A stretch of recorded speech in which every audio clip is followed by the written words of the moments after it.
I am so hyped about this. A world-renowned scientist and explorer is the star of a new Netflix show unraveling the mysteries of a cave in South Africa that could change everything that we know. So before he joins us, though, we want to show you a clip from Cave of Bones. Take a look. Unraveling this mystery, that's going to take a huge team. And they're all going to be detectives in this, and each one's going to add a little bit until we have an answer. I love it. Welcome, Lee Berger, to talk to us about this new show. Okay, so Lee, where exactly was this cave? It's not here in northern Maine where I am, trying to avoid mosquitoes as I talk to you. It actually is in South Africa, just outside of Johannesburg, called the Rising Star Cave. An extraordinary cave, the largest assemblage of non-human fossil ancient relatives ever discovered in history. With, of course, astounding cultures that we've just discovered. Wow. Okay, now this expedition took place last year, is that right? The end of it did. The Netflix documentary, and what's also covered in the book Cave of Bones, it's coming out now, actually occurred over about a year of filming, but then covers before then as well. The big discoveries were made last July, almost a year anniversary, when I actually got into that chamber. Only 46 human beings have ever been in it. Wow. Extraordinarily dangerous, 7.5-inch squeezes, oh my God. 100 feet underground, 350 feet back.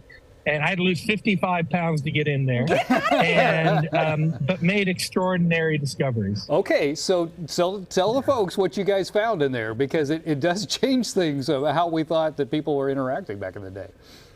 So we've announced to the world that we have discovered the first non-human burials, that is, burials by another species that's not us. Included with that, we've also discovered where they've engraved meaning-making symbols on the walls of these caves. They went to extraordinary effort to bury their loved one, from little tiny baby all the way up to the elderly, in these remote spaces where it's almost impossible for us to get into. They went in there again and again. It changes the way we look at, first, where we come from and how things actually happened in our past. It also changes the way we look at animal cultures, our connectivity, the complexity of the world before us.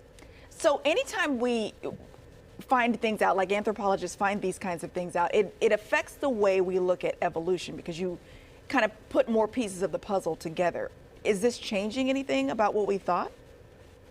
Oh, enormously in some ways, and in other ways it just confuses us more. We used to think that human evolution was like that T-shirt model you see everywhere, going from sort of a quadrupedal ape up to this sort of guy standing at the end of it. It doesn't happen that way.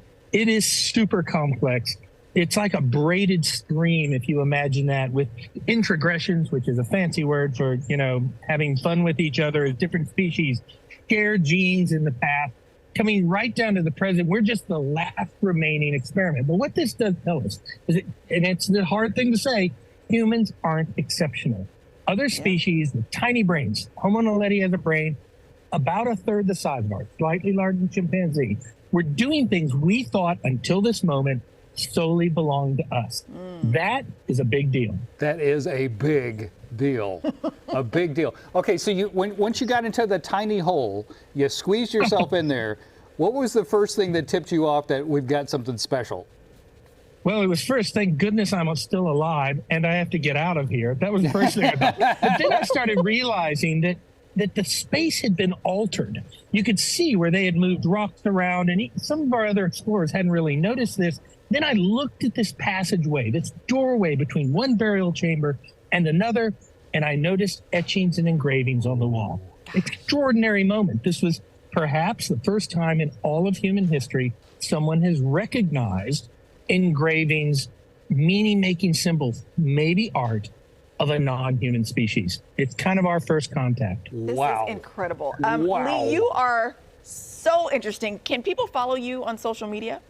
You can get me at Lee R. Berger on Twitter, Prof. Lee Berger on Facebook. I'm also on Instagram. You can follow me through all the National Geographic channels. I've got a new book coming out August 8th, Cave of Bones, same title. It goes really into the deep of the meaning of this. And obviously, you can only touch on in an hour-and-a-half Netflix show. Man. Awesome. Berger is a Berger, so folks can find That's you. it. Paleoanthropologist and National Geographic Explorer in residence, and all around most interesting person. No kidding. Lee Berger. I'm just saying, if you want to come back on when the book comes out, we can have another Man, conversation. I would love to come on and, watch the Netflix show. It's super exciting. And we really appreciate, it's become one of the most popular nonfiction documentaries in the world right now. Went up to number 2 in movies. And we really appreciate people following science and never stop exploring. Yes, Never sir. stop exploring. I dig Appreciate that. you, man. Okay, well, we got you. We'll hook you up for the book. Appreciate that. Fantastic. What a find. Wow. That is incredible. He lost